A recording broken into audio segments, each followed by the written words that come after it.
Hey there drone fans, Rick here again with a quick review of the DJI Air 2S drone. In today's video, I'd like to explain why I think DJI may have created the perfect consumer drone with the Air 2S. And I know there have been newer and bigger drones that have been released since this product hit the market that have advanced features and functionality. And there's been a ton of smaller drones in that sub 250 gram category released by DJI and others that have some of the features that the Air 2S provides. But those two categories are very specialized. The larger drones are perfect for commercial applications. So if you're going to go out and you're going to take video of homes for posting on the web, or you're inspecting roofs, or you're doing any kind of commercial work, those larger drones are great. Or if you're new to the hobby, the smaller drones are great because they're easy to fly. You can take them along with you. You may be a flyer that already has a larger drone and you're looking for something smaller that you can take on vacation. Those sub 250 gram drones are great, and some of them provide some of the features the Air 2S provides. But this drone fits right in the middle of those two categories. It's like in that Goldilocks zone where it gives you a lot of the features you find on commercial drones. It gives you the portability of the smaller drones, and it's just jam-packed with features. I almost think when they were designing this, every team that worked on it thought about what they could improve from the last generation of product, and they built it into this drone. It's so sophisticated and so advanced when it came out that I thought to myself, I'll never need to look at another drone. Everything I want and I care about is in the Air 2S. And I'll get into all those details in a minute, but what you have here is really the perfect airframe, married with a phenomenal imaging package, married with a ton of artificial intelligence and safety features built in. What more could you ask for? This is the drone. This is the one that has everything in it. And again, some of the bigger drones have those features, some of the smaller drones have some of the features, but none of them have everything you can get in this category, this consumer level category. So let me talk a little bit about the drone. So the first thing you're going to care about with any drone you're considering is what I'll call the flight characteristics. So how long does it fly? How far does it fly? What kind of stability is built in? What kind of protections are built in? The Air 2S is based on the latest OcuSync technology, which gives it a distance of 12 kilometers away that you can still control the drone. Now, as I mentioned, every time I talk about that, we have a visual line of sight requirement in the US where you have to keep your eye on the drone, so you really can't fly it further than you can see it. And for me, that's about 2,000, 2,500 feet, maybe 3,000 feet with a beacon. But I love the fact that I've got that OcuSync technology built in, which means I'm going to have a rock solid connection flying it in close where there's a lot of interference and buildings and trees, because I do fly a lot around homes when I'm doing real estate photography, or I'm out in the woods and I'm flying around trees. So that OcuSync technology gives me a rock solid connection to the drone. I'm never going to lose it.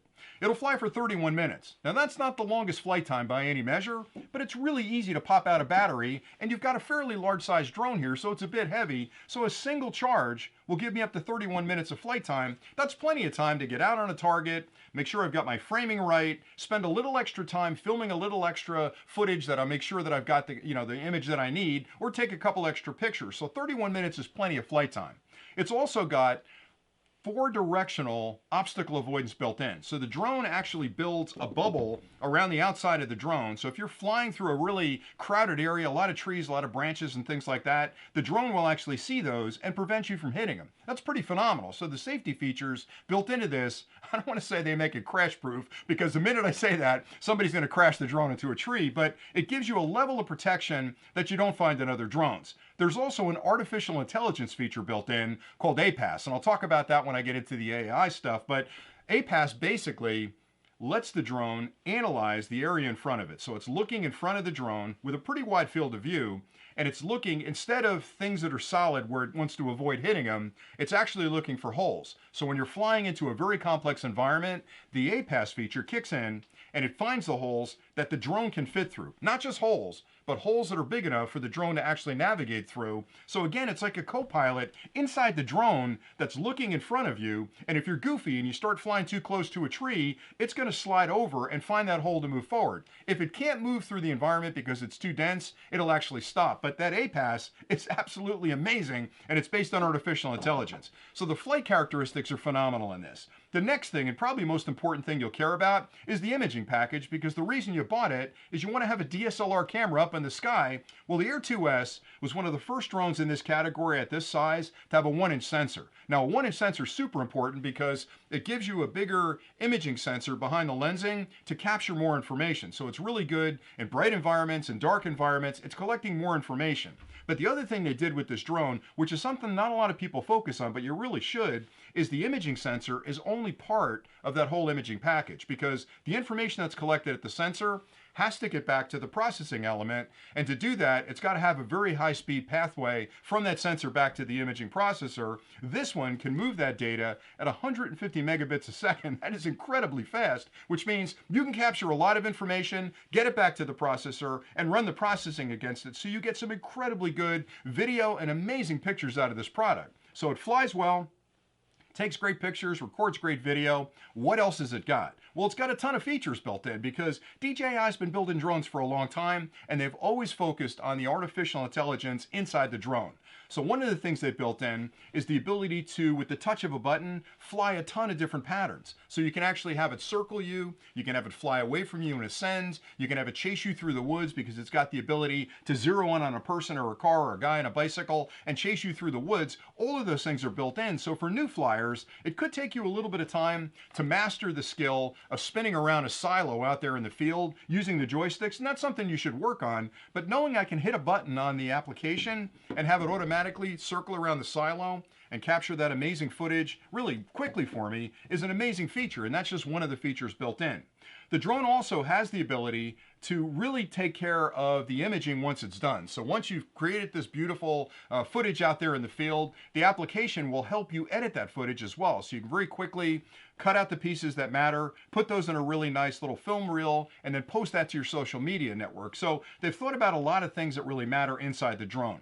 One other feature that I think is absolutely amazing is the fact that they built in a technology called ADS-B, which is sort of an awareness technology of other planes in the area. So every plane up there has got an ADS broadcasting signal. It's like a beacon they're emitting that lets other planes know their direction, their heading, their speed, their elevation, all the things that matter, because if there are two airplanes in the sky, it'd be kind of good to know there's a guy over here heading my direction and we're going to crisscross up ahead. So ADS-B is sort of a warning system that lets other planes know about the planes that are in their area. This has that awareness. So when you're flying it, if you're on a beach, a lot of times you're on a beach and there's a sightseeing plane coming by or a helicopter comes over the dune, you won't know about that unless you hear it, and before you know it, it's right on top of you. So having ADS-B inside the drone means that when a plane gets close enough to you where it might become a threat, you get a notification through the application, so you can drop that drone down from 200, 300 feet down to 50 feet, so you're not going to be a hazard to the other plane. So when you talk about safety features, that's absolutely incredibly essential if you're out there flying, because it ensures that you're not going to be a hazard to other navigation of planes up in the area. A couple other cool things that are built in, and this is pretty standard for DJI.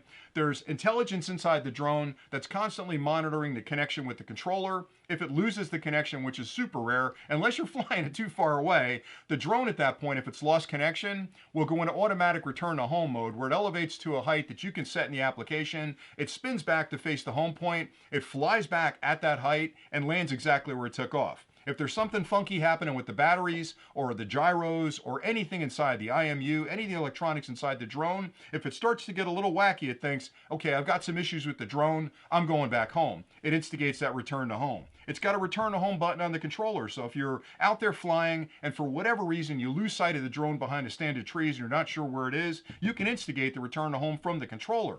You can also pause the drone in midair. Now, pause doesn't just stop the drone, it stops the drone and backs up. Now, pause is great, because if you're flying towards a tree, even though you have crash avoidance built in, knowing you've got a pause button you can hit to stop that drone from flying is a wonderful thing, and it's something you'll probably use a lot if you lose sight of the drone. The first thing I always recommend is, if you're flying the drone, you got to keep it in visual line of sight. But if you drop down behind a house, you drop down for trees for a brief period, maybe you've lost track of which direction the drone's flying, hit the pause button. The drone will stop in midair, won't move at all, and then you can gather your thoughts. You can figure out from the compass built into the application which direction you're flying, and you can get the drone back safely. So all of those safety features are built in. The last thing DJI has built into the drone, and I know this is a bit controversial for some flyers, I think it's a wonderful feature, is the actual safety built in where it can't fly into NFZs. So it's got sort of geofencing built in that knows about all the NFZs that are out there in the space in the US. If you're over a power plant, if you're over a military facility or a prison, places you can't fly, an airport, places you can't put a drone up, the drone knows that. And if you try to fly in those areas, it'll stop you from crossing that boundary, because let's be honest, You don't see the fence when you're up in the sky, and you could be flying along not knowing that you're entering a restricted area. You should really know that because you're the pilot, but if you forget or you don't know it, the drone will stop and it won't let you violate that airspace. So they've kind of thought of everything you could possibly want in a drone, and they've packed it into a drone that, again, is incredibly portable. You fold this thing up, and you've got a drone that really is about the same size as a pair of sneakers, right? Between this and the controller, both of those fit in my suitcase without an issue, and I just love it. And I fly pretty much every drone that's on the market. I get a chance to try a lot of drones working with manufacturers, and I have to tell you, time and time again, when I'm heading out for an afternoon of fun or going out for commercial work, this is the drone that I grab. I have the bigger drones. I don't take them. I take this guy. I have the smaller drones. When I go on vacation, this is the one I'm taking because I want that 1-inch sensor. I want that phenomenal 4K footage. I want to be able to capture even 5.4K footage on this unit and bring that home and process it when I get back to the office. So I think it's a fantastic drone. And like I said from the beginning, I know there were newer drones that are bigger, that have advanced features and functions. Some of them have triple cameras on them. I mean, they're outstanding, but they're commercial drones. They're not for everybody. And the smaller drones are great. They're fun to have out in the countryside. If it's not too windy, you can fly them and not worry about it. They're great for new flyers because they give you a lot of the functionality that the Air 2S gives you, but they're limited on features and the cameras tend to be small. This one is really that perfect combination of commercial features, portability, and it fits right in the middle. And I just love this drone. So I know it's a bit older. I know it's been out for quite a while, but I'm telling you, if you're getting into the hobby and you're looking for a drone that's a little bit better than the small ones, but not quite as, pricey as the bigger ones, this is the one you want to own. I can't say enough nice things about the Air 2S from DJI. So that's all I really had for today. I hope you've enjoyed this review. I know it was quick, but I just had to gush about this because we're heading into springtime. I have a lot of people contacting me saying, hey, I'm going to buy a drone. What should I get? This is the one you want.